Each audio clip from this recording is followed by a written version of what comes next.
Hello and welcome to Navigating the Send World Post 16 by Space Hertfordshire. My name is Chris Russell. I will be delivering this session. The objectives of this session is to gain a better understanding of the changes to the healthcare provision once your child reaches 16, to have a clear understanding of what education options are available post 16, to understand what social services are available to support your family as your child reaches early adulthood, and to understand and explore some of the financial changes to your family as your child approaches early adulthood. We're going to start with healthcare, where we will explore the changes in the healthcare system, hints and tips for meetings and appointments. We're going to look at some of the NHS services that you may come into contact with, and the purple folder. We're going to start with your GP. At the age of 16, by law, your child is considered responsible to navigate their own appointments and treatment. Therefore, GP surgeries will no longer contact a parent on behalf of their child, so letters and emails and phone calls will go directly to your child. If you feel that your child may still need some support with this, you can request that you remain the point of contact for your child, allowing you to continue to oversee appointments, treatment, and communication. Each GP surgery will have their own system in place to ensure that care remains with you. It may be different from one GP surgery to another, but in a majority of cases, it is a form that you complete, sign, and return. That's both you and your child must read and sign that form. Don't feel like you have to complete the form all at once. You can take your time with it, and you can always contact your GP surgery if you have any questions about any of the information on the form. It may be worth contacting your GP ahead of your child's 16th birthday to ensure that communication remains seamless with you. Next, we're having a look at the paediatrician.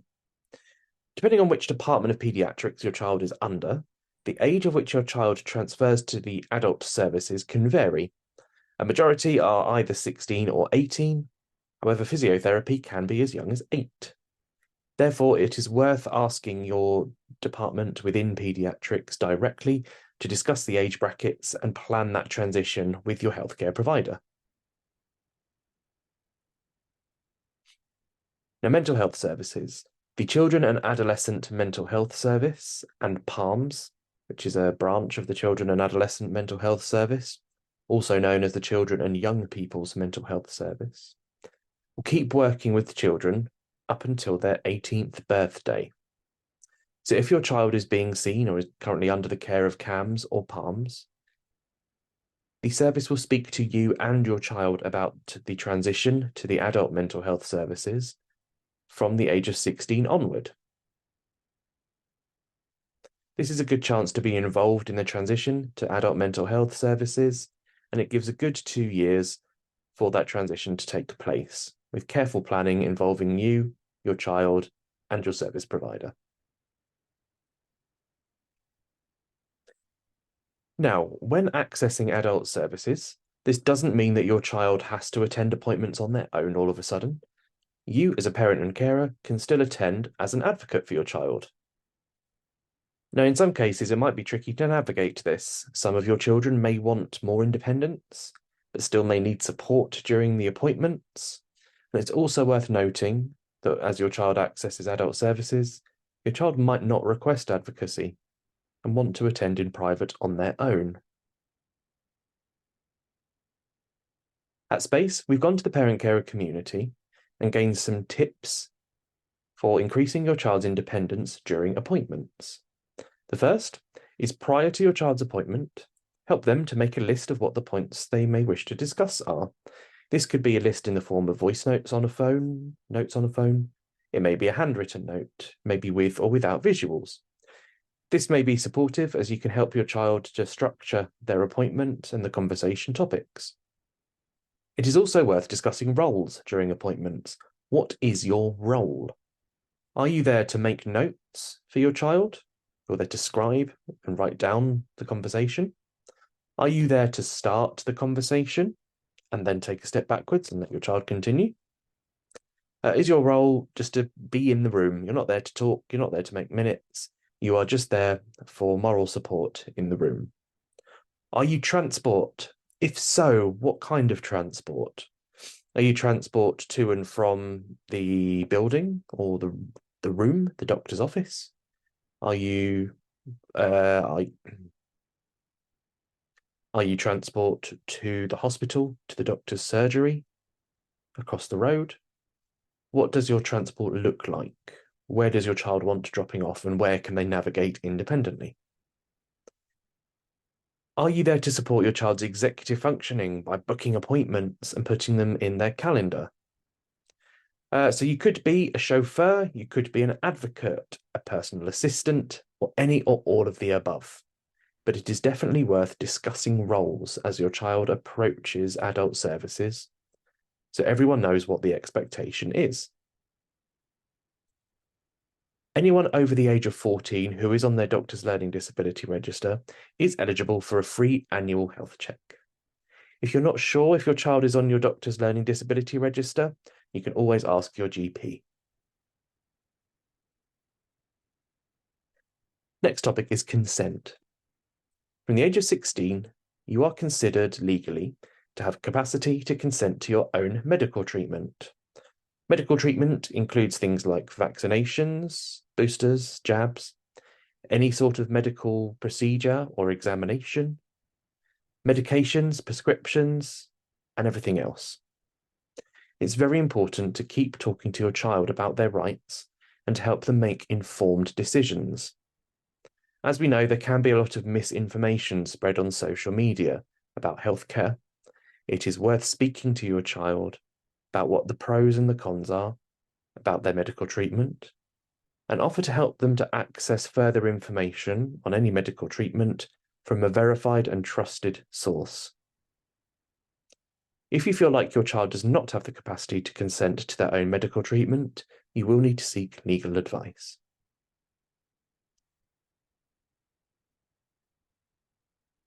Next, we're having a look at some NHS services that you may come into contact with as your child approaches early adulthood. The first is the Children and Adolescent Mental Health Service, also known as CAMS. This is also known as the Children and Young People's Mental Health Service. To quote the CAMS website, turning 18 can be daunting for someone who is using CAMS services, and it is hard to know what to expect. Together with young people and their parents and carers, CAMS have co-produced a workbook to support you through transitions. It has key information about what to expect and can be used in sessions with a professional to give you practical support and skills. This means that from the age of 16 onwards, CAMS will approach the transition to adult services using some of the materials that can be found on the CAMS website in the link below. If your child is receiving support from PALMS, PALMS stands for Positive Behaviour, Autism, Learning Disability, and Mental Health Services. This is a team that works across the whole county and works with children and young people aged 0 to 18 who have a global learning disability and/or autism. This is a virtual team that have a consistent service in a variety of community settings. PALMS will contact you as a parent to discuss the transition process to the adult mental health services. This also happens at around the age of 16. For more information, please visit the PALMS website. If your child still requires mental health support as they enter early adulthood, they will likely transition from the care of CAMS or PALMS to either the Adult Community Mental Health Service or perhaps the Specialist Learning Disability Service. This is not a definite list, but these are two of the services that you may come across as your child approaches the age of 18. The Adult Community Mental Health Service works with people aged 18 to 65 who have non-psychotic orders. This is things like personality disorders, neurodevelopmental disorders, and this also includes neurodiversity. This team is also multidisciplinary, so it has a vast background of doctors, nurses, psychologists, and therapists who will work with your child to improve their mental health.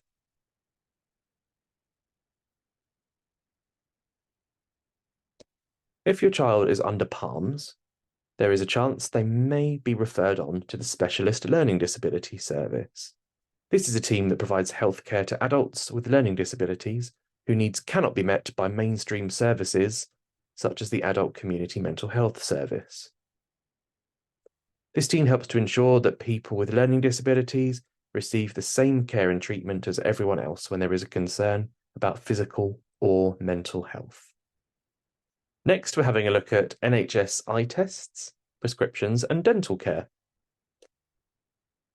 If you are under the age of 16, you're entitled to a free NHS sight test. However, if you are post 16, so 16, 17, or 18, and still in full-time education, then you are still entitled to a free NHS eye test. With prescriptions, you are still in, if you are still, with prescriptions, if you are still in full-time education, prescriptions remain free until the age of 18. And dental care, this remains free until the age of 19. So here are some things that won't change if your child remains in full-time education after the age of 16. The Young People's Health Transition Service is a team that supports young people from children's services to adult services. This service is aimed to people in Hertfordshire with a complex physical health need or a life-limiting condition in Hertfordshire who are aged 14 to 21. If you are under this team, you will have a named transition nurse coordinator who will ensure continuity of care. So they will facilitate the transition from children's services to adult services. For more information, please visit the Hearts and Young People's Health Transitional Service website at the bottom of this slide. If your child does not have their needs met by a mainstream dentist, they may be able to access the Special Needs Dental Service. There are 4 clinics across Hertfordshire. These are in Hemel Hempstead, Watford, Letchworth, and Hoddesdon. The Special Care Dental Service is an award-winning team that specialises in treating patients with special needs. To access the Special Needs Dental Service, you must be referred by an NHS healthcare professional. That may be your NHS dentist or a GP. It's worth noting that whether your child is under a mainstream dentist or the Special Needs Dental Service, relevant NHS fees are still charged from the age of 19, regardless of whether a person is in full-time education. For more information, please visit the Special Care Dental Service website. Our next service we're looking at is PALS, the Patient Advice and Liaison Service. They provide a point of contact for patients, their families, and carers. If you have any questions about the transition to adult services, you may be better off contacting PALS. All of PALS' contact details can be found on their website via the link at the bottom of this page, where PALS will be able to talk through the transition to adult services, signpost you to the relevant department, and answer any questions you may have. Next, we will be talking about the Purple Folder. The Purple Folder is for people with learning disabilities in Hertfordshire. It helps health professionals to understand what health issues or health needs your child has had and what their needs are now. This acts similarly to your child's red book when they were very young. The Purple Folder is there to explain your child's health needs, perhaps explain their neurodiversity, including how they show pain, what their communication preferences are, what their sensory preferences are. You can use this at any healthcare appointment with any healthcare professional, such as doctors, dentists, pharmacists, opticians, and hospital appointments. This will give that professional an overview of your child's needs before they start the appointment. To get a purple folder, please ask either the adult disability team, paid carer, a health and social care worker, or your GP. For the easy read version of the purple folder's information leaflet, please visit the link on screen. Our next topic is education, where we will be covering the following points: applying to post-16 education, colleges, sixth forms, UTCs, and apprenticeships. We will be exploring transport. We'll be having a look at what a SENCO should be doing post-16 and what a careers advisor and a careers lead does. We will also be covering EHCPs, education and healthcare plans. What happens next? Most colleges and sixth forms will have a deadline for applications, which typically vary from one setting to another. Many colleges and sixth forms will have open days or open evenings. These did go online during the COVID pandemic, and some colleges and sixth forms will have an online tour still available on their website. But it's always best, if possible, to visit a college or sixth form in person at the open day or the open evening if you can.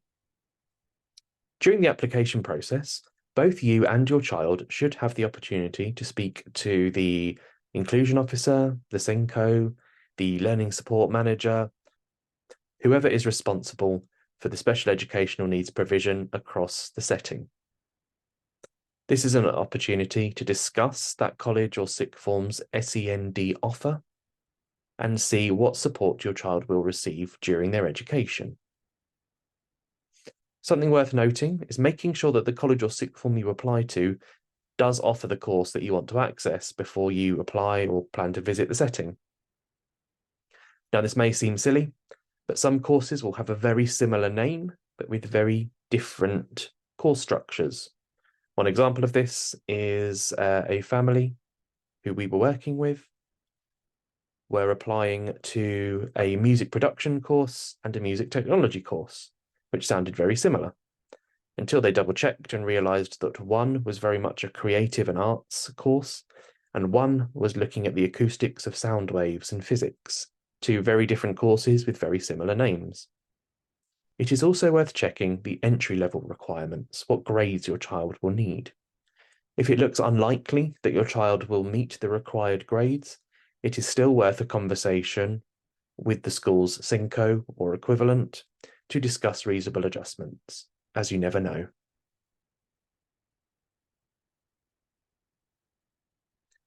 It is also worth considering your child's journey to and from college or sixth form, and how often they're going to be on campus or on site. A full-time course often means 3 days per week. So 3 A-levels often means 3 days worth of tuition. A full-time college course will often be 3 days a week as well, or 21 hours. So it may also be worth planning what your child is going to do in those other 2 days. Will they stay on site to independently study? Will they travel to and from home independently to continue their tuition and independently work at home? Or will they go to a coffee shop or a park and work independently in the community? These are all things to consider. It is also worth noting that timetables often change each term, so the days in which your child needs to attend may often change. And if your child does not have a level 4 in English and maths, they will be required to complete this alongside their chosen course. This may count towards those extra 2 days you are looking to fill. In Hertfordshire, there are 4 predominantly vocational colleges. That is Hertfordshire Regional College, which has a campus in Ware and Broxbourne. North Herts College, which has a campus in Stevenage and in Hitchin. In the west, we have West Herts College, which is based in Watford. And in Oaklands, we have the St Albans and Welwyn campus. Other out-of-county colleges, which are quite popular, are Harlow in Essex and Capel Manor in Enfield. You do not just have to apply to a college in Hertfordshire. You can apply to any college but it's just worth thinking about the travel to and from site. A vast majority of schools will have their own sixth form college on site, but it's also worth noting that you can apply to any sixth form, not just the one attached to your child's secondary school. If your child is ready for a change but would prefer a sixth form college to a vocational college, then it may be worth looking at some other settings. For some children, it may be better to stay in their current setting and attend the sixth form at their current secondary school, but you don't have to.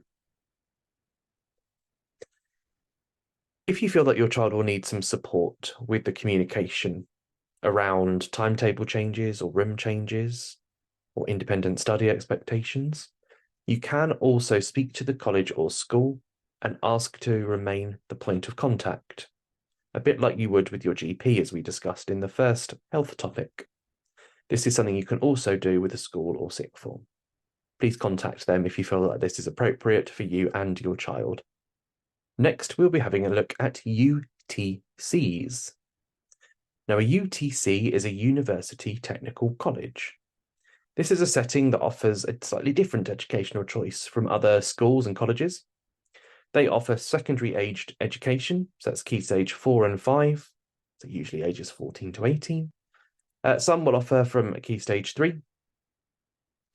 UTCs combine the standard core curriculum subjects that you study in other schools, but they also offer specialist technical qualifications that relate to each of the University Technical College's specialism. In Hertfordshire, we currently have one UTC, and that is Elstree. In Elstree, we have the Screen Arts Academy. This offers multimedia and production arts, digital technology and communication for entertainment industries. This relates to the film industry that operates out of Elstree. Hertfordshire did also have the Computer Science, Travel and Tourism and Hospitality Event Management, UTC, at Watford. This has unfortunately closed.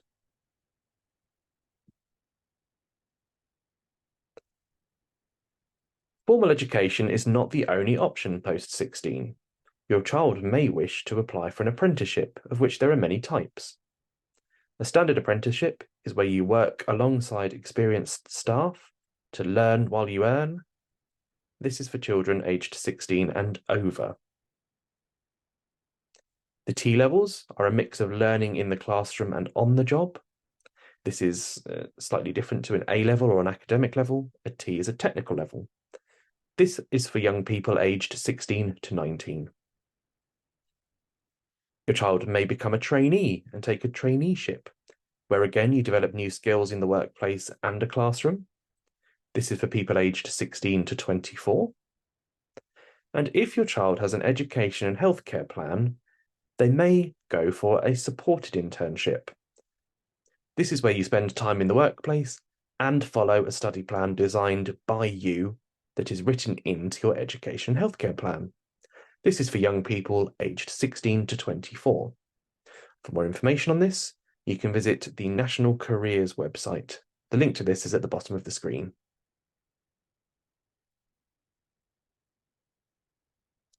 Next, we will be looking at transport. So how does transport change post-16?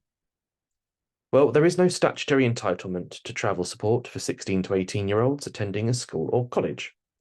However, the local authority do offer support to young people who meet the following criteria. That is, you are unable to travel independently, and the school or college you attend is the nearest suitable setting named on your education and healthcare plan.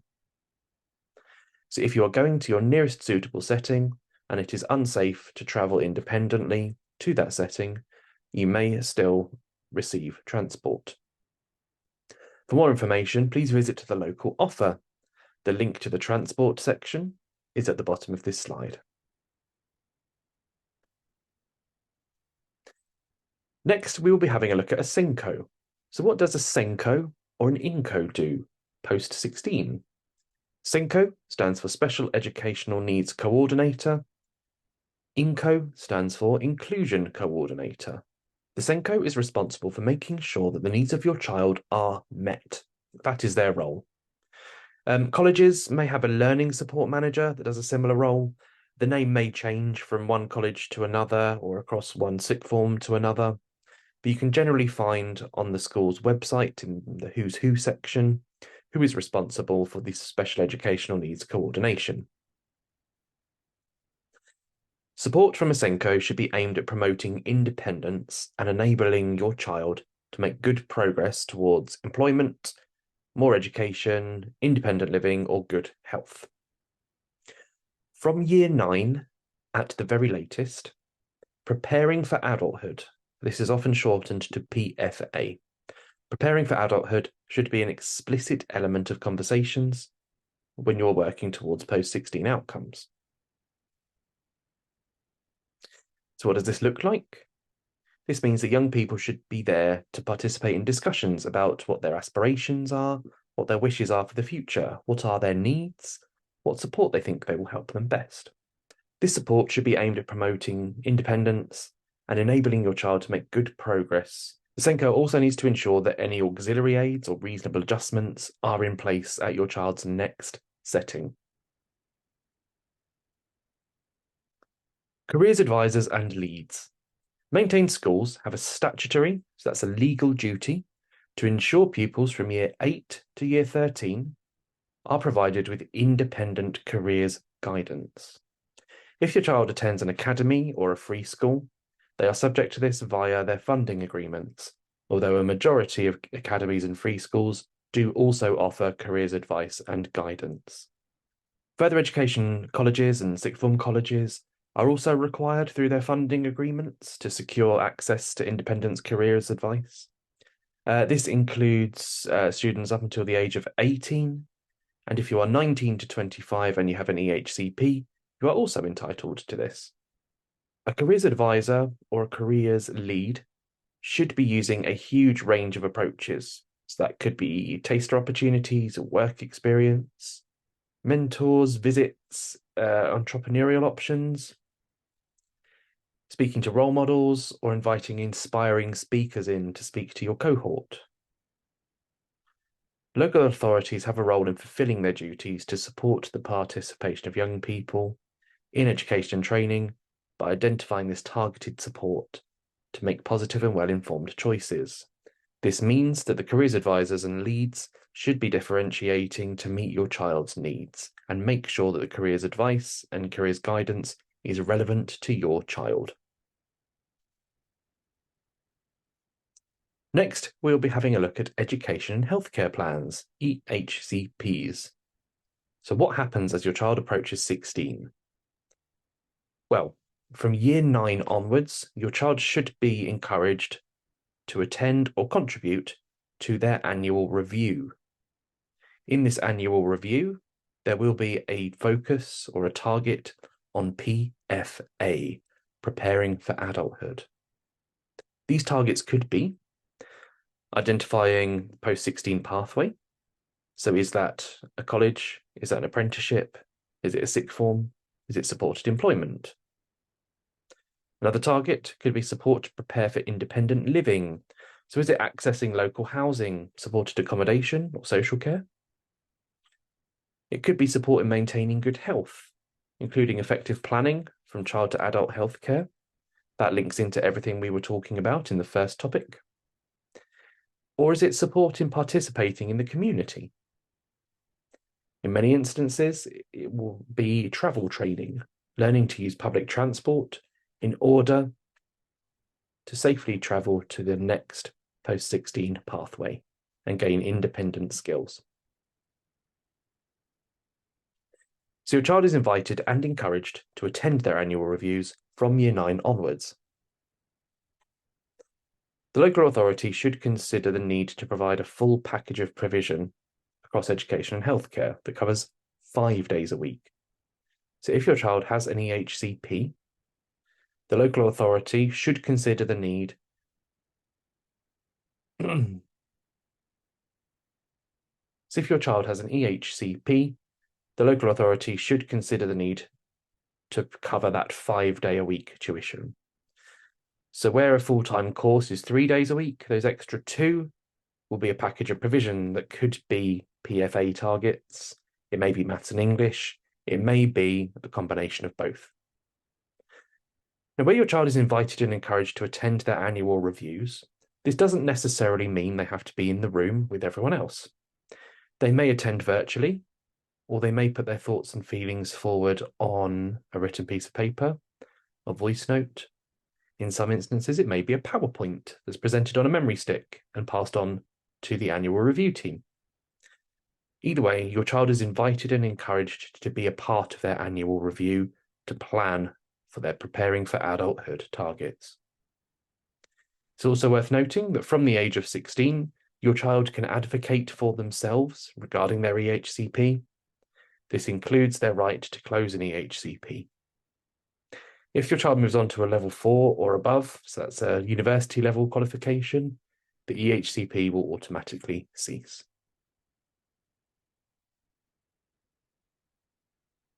Next, we will be having a look at social care. That is the 0 to 25 Together team, SBLO, direct payments and carers assessments, and disability living allowance and PIP. The 0 to 25 Together team is Hertfordshire's social care service for children and young people aged 0 to 25. Within the 0 to 25 team, there is a children's team and an adults team.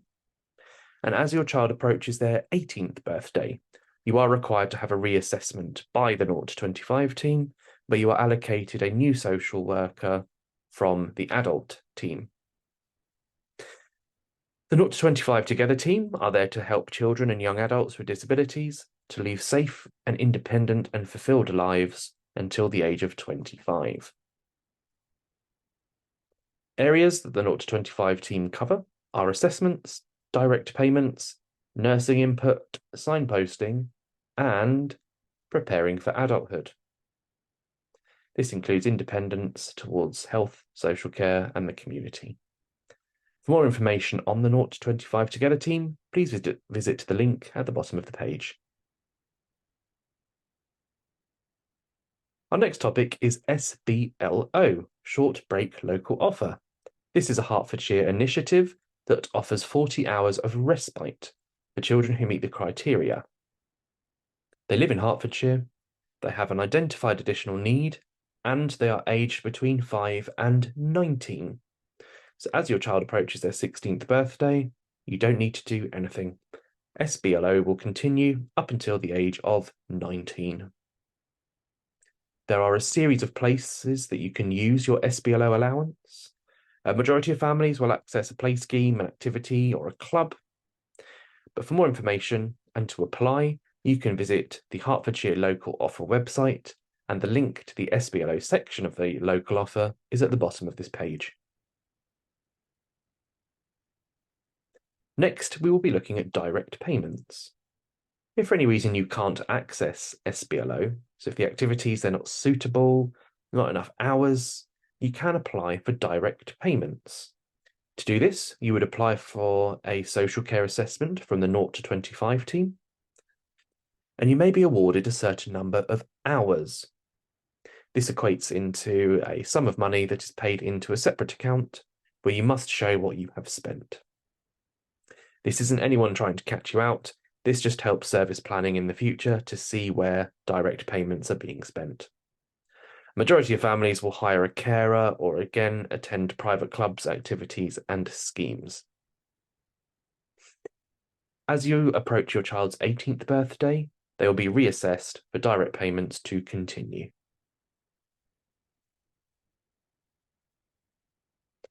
If you care for someone for more than 35 hours a week, unpaid, you are entitled to a carer's assessment. This can result in money for you to take a break from your caring role, or it may offer other benefits. You can be deemed as a carer to anyone, regardless of their age. You do not stop becoming a carer for your child. Once they reach 16 or 18 or 21, you can be deemed a carer to anyone, regardless of their age. Carers in Hearts also offer a one-off carers break, which is subject to eligibility requirements. For more information, you can visit the link to Carers in Hearts at the bottom of the screen. Next, we'll be having a quick look at disability living allowance and carers allowance. Disability living allowance offers 3 levels of care. This is low, medium, and high care needs. There are also 2 levels of mobility needs, low and high. If you are successful in applying for disability living allowance, or DLA, you will be awarded one of the 3 levels of care and one of the 2 levels of mobility. This will translate into some money to support your child's disability. This is paid from the Department for Workplace and Pensions, not the Hertfordshire Local Authority. This is a government initiative. You apply for this via a form on the government website. If your child receives medium or high rate care from the Disability Living Allowance, you may be entitled to carers allowance. You must also be 16 or over yourself. You must spend at least 35 hours a week caring for someone. You're not in full-time education, which is 21 hours a week or more, or 7 hours over 3 days. You're not subject to immigration control, and your earnings are £134 or less a week after tax, national insurance, and expenses.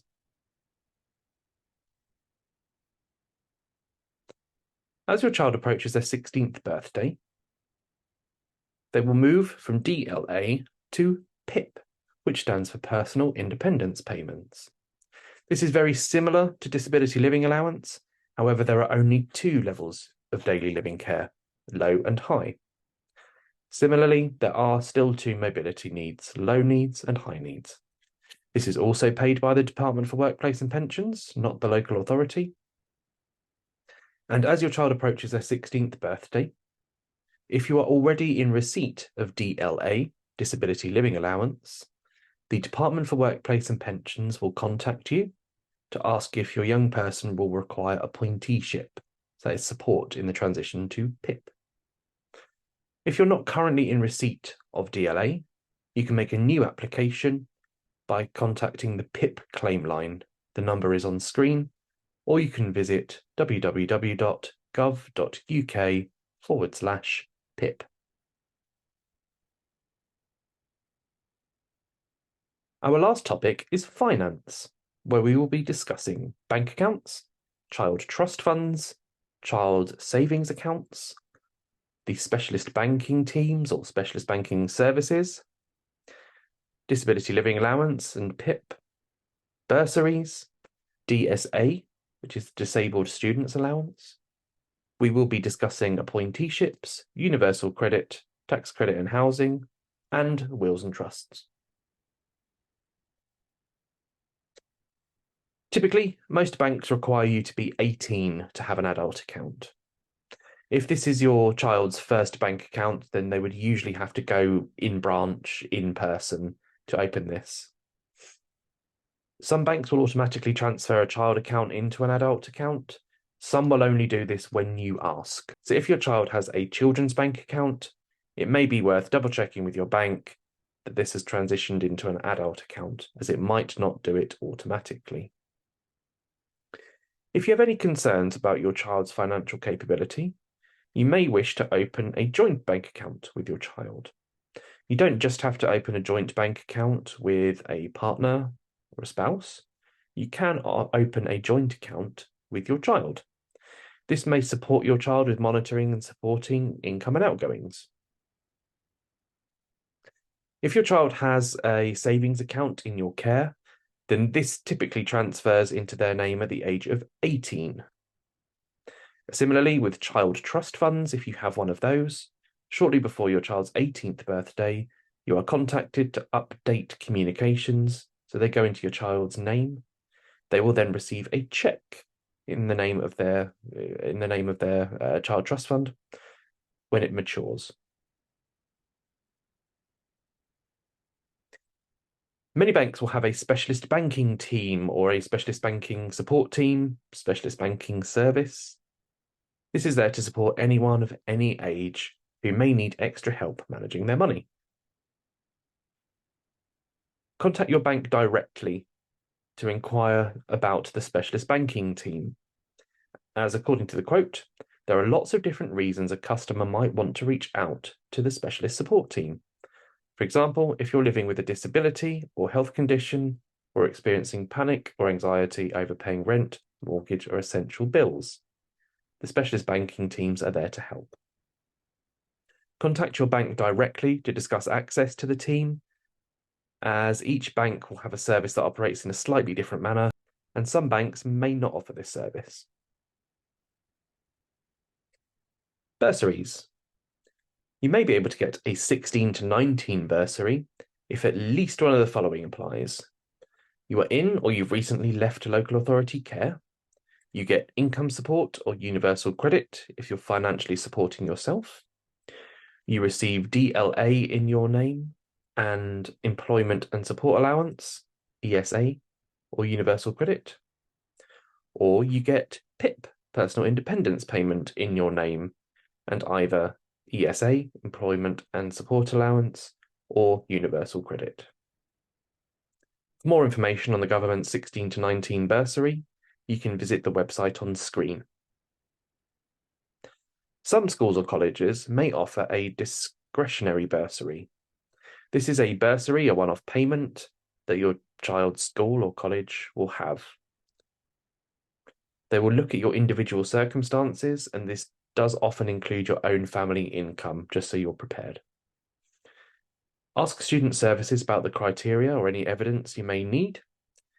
And you can also apply to a discretionary bursary if you're over 19 and you're either continuing on a course you started at the age of 16 to 18.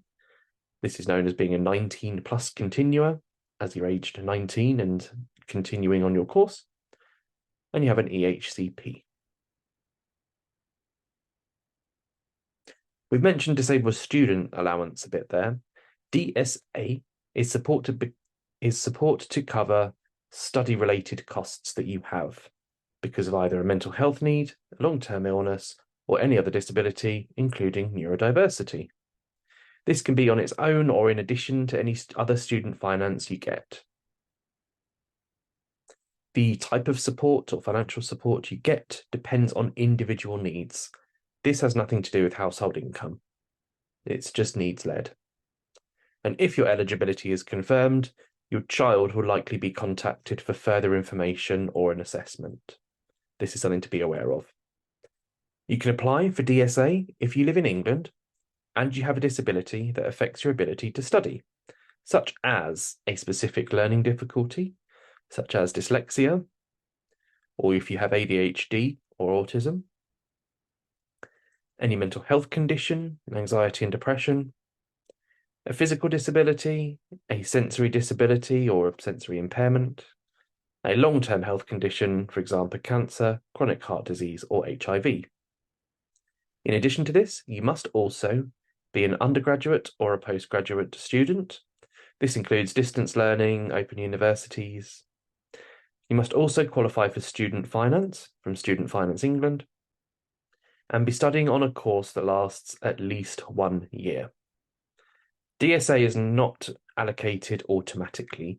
You will need to apply to this and have proof of eligibility. For more information, visit the government website on DSA. The link is at the bottom of the screen. We've also discussed appointees during this webinar. An appointee is someone who has the responsibility to act in the best interest of an individual. They will manage their welfare, their benefits, and to make sure that everyday bills are paid for and report any changes to the Department for Workplace and Pensions. This is relevant to things like medical appointments, financial discussions, PIP payments, PIP applications, and post-16 education. If you are an appointee, this means that you're responsible for making and maintaining any benefit claims. So you are the one that signs the benefit claim form on behalf of your child. You tell the benefit office about any changes that might affect payouts. You must also spend the benefit, which is paid directly to you in your child's best interests. You must also tell the benefit office if you stop being the appointee. That is still your responsibility to tell the benefit office. For example, if your child now has financial independence and can manage their own affairs, and you step back as the appointee, you must tell the benefit office. Also, if a benefit is overpaid, depending on the circumstances, you could also be held responsible. For more information on becoming an appointee for your child, please visit the government website. The link is at the bottom of the screen. Now, when you apply to become an appointee, who you call depends on which benefit you are an appointee for. For attendance allowance, you would contact the Attendance Allowance Helpline at the Disability Service Centre. For DLA, Disability Living Allowance, you contact the Disability Living Allowance Helpline at the Disability Service Centre. For state pensions, you contact the Pension Service. For PIP, you contact the PIP New Claims line, which we had a link to earlier. And for anything else, you contact the Job Centre Plus. There are more formal and wider appointeeships, such as a deputyship and enduring and lasting powers of attorney. If you're interested in this, you would need to seek legal advice.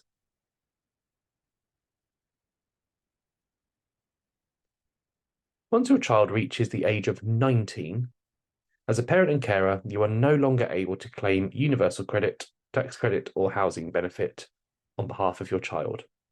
A new claim has to be made in your child's name where they start claiming their own.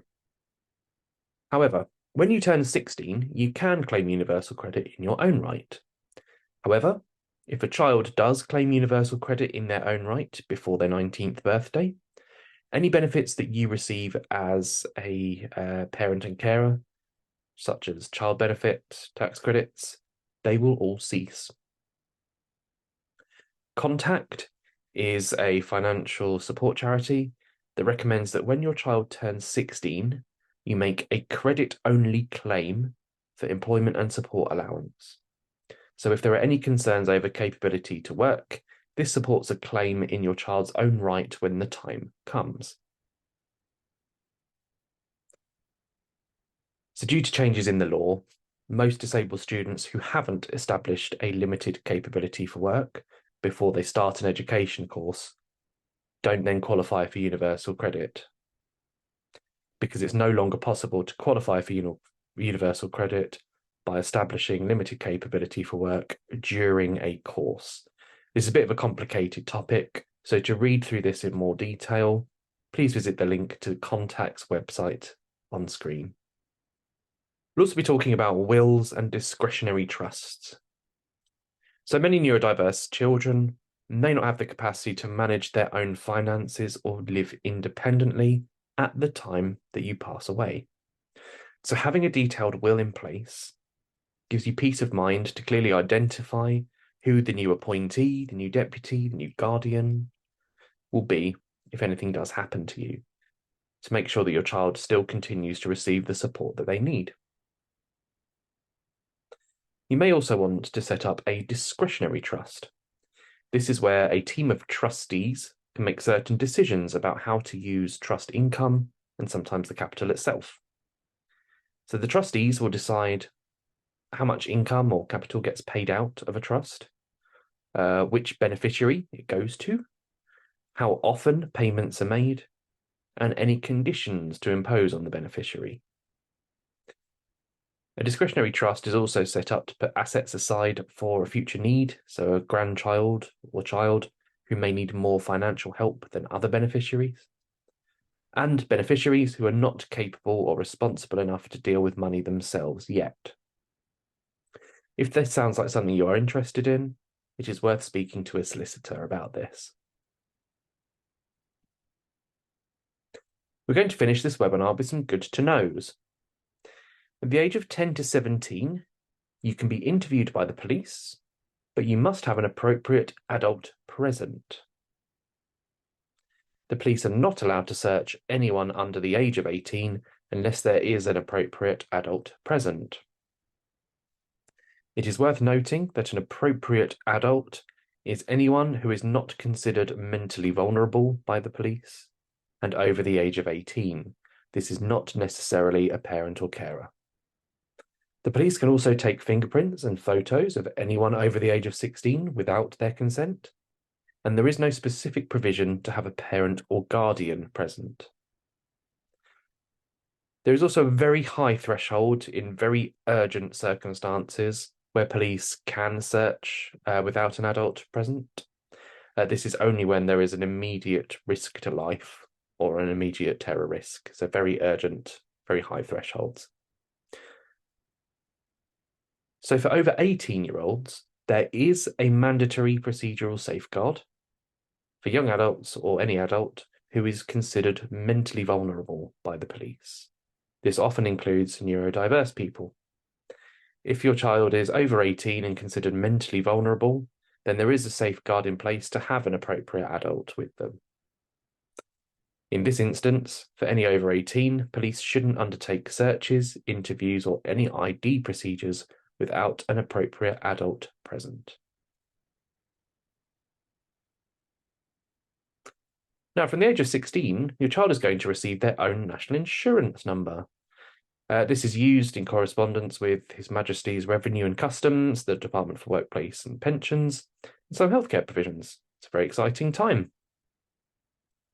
You can also apply for an adult passport from the age of 16. However, it's worth noting that children's passports remain valid for 5 years. So if you apply just before your child's 16th birthday, you'll get a slightly cheaper passport that lasts you until just before your child's 21st birthday. And for voting, your child can legally vote from the age of 18. Your child should then receive a letter to register to vote. Therefore, from the age of 16, it may be worth talking to your child about political parties. So by the time they are 18, they're making informed decisions on their legal right to vote. And provisional driving licenses. Your child can apply for a provisional driving license from the age of 15 years and 9 months, so even before they're 16, regardless of whether they receive PIP or DLA. And your child can start to learn to drive at the age of 16 if they receive the higher mobility element of PIP or DLA. Very exciting. And that is it from us today. Thank you so much for listening to our webinar. On the screen, you're about to see a link to our feedback form. If you could fill this in, we would greatly appreciate it. Thank you so much for your time. Goodbye.